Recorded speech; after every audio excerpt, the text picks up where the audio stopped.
New York Times and CNN and a couple of others, they're not all that dishonest, they'd say Iran had a great victory, okay?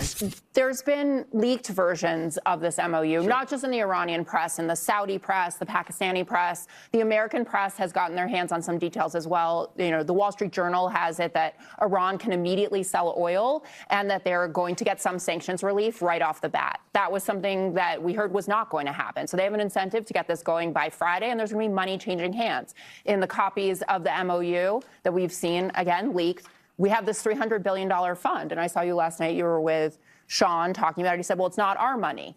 It's, you know, Gulf nation money, our partners' money, but that's still a $300 billion payday. And that's something that they desperately want to have.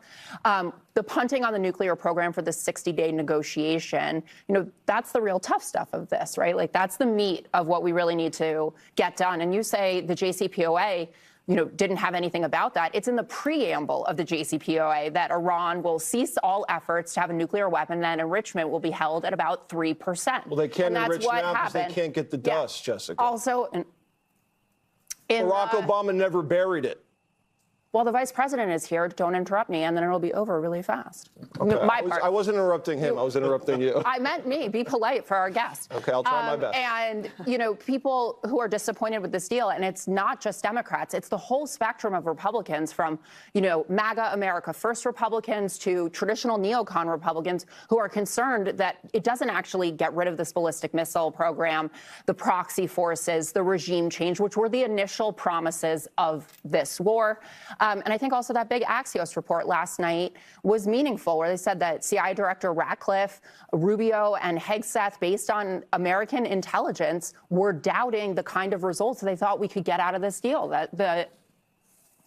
So Jessica, let me address a couple of things, because I think you're making the same mistake, unfortunately, that a lot of the Iranian propagandists make when they talk about this. Like which the is Wall Street Journal? They talk about the benefits to the Iranians without any of the things the Iranians would have to give up and have to change in order to get those benefits. So you mentioned a $300 billion fund. I got to be very clear about this. Not a single cent of American money under any circumstance, no matter what the Iranians do, goes to Iran. Not a single cent of American money. Other money. Here's what this says. This says, for example, let's say that the United Arab Emirates, who have been a great ally, let's say they want to invest in a power plant in Iran.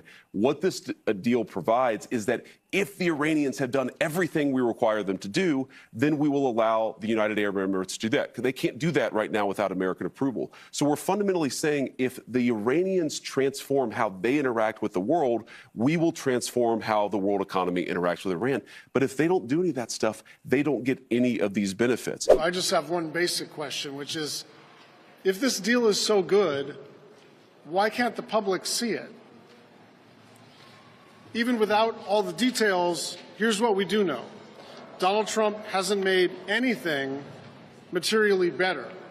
Things have gotten worse. 13 service members dead. 3,000 Iranians killed. Tens of billions of dollars, maybe hundreds of billions of dollars in 3 months. I know back in 2015, you said transparency was a must if Congress was going to approve the Iran deal negotiated by the Obama administration. Take a quick listen for everybody at home.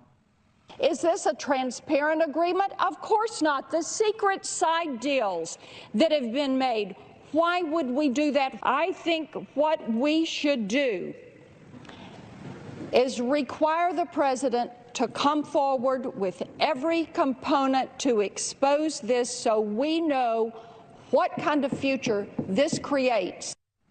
Senator, do you want the same thing this week and this time around? Should Trump share the full deal before signing anything on Friday? And we know that he has outlined what is in this deal.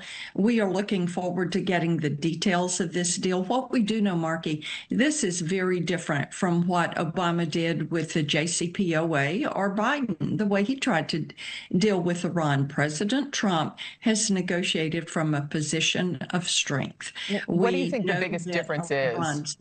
When you say this is extremely different, what is the biggest difference, ma'am? Yes. And what you see is Iran has come to the negotiating table in a very weak position. Their navy is destroyed. They have lost a lot of their capacity when it comes to ballistic missiles. At the end of the day, there's no way to spin this. Nobody believes it. We live in the age of the internet. We can just log on and check out the truth for ourselves. So you know, we're not North Korea. You can't keep us all in the dark like that. That's just not going to happen. But the reality is, as we know, Obama had that deal in place, and there's a reason that multiple administrations refused to go into Iran, because it was a challenge that we couldn't overcome, and there wasn't a big enough reason to do it. So now, you know, Trump griping and whining about $1.7 billion that Obama gave of their money, and now collectively